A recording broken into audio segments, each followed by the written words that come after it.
Ito yung salsa pa lang ay ulam na. Siguraduhin mo nagsaing ka ng marami pag ganito yung luto mo sa kalderetang manok sa gata.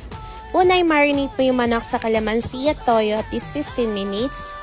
I-fry yung carrots, patatas at bell pepper. Mas masarap kasi pag pinirito muna. Tapos, iset aside. Sa same pan, magigisa tayo ng bawang, sibuyas at siling pula. Tapos, ilagay na ang marinated chicken.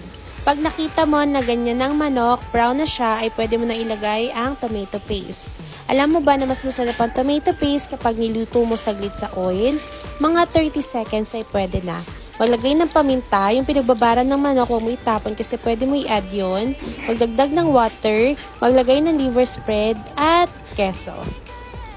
Actually, masarap na yan pero mas masarap kapag lalagyan mo ng gata.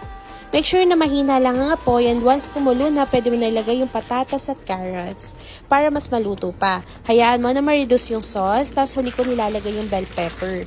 Tapos ayan, kuha na ng kanin at kain na.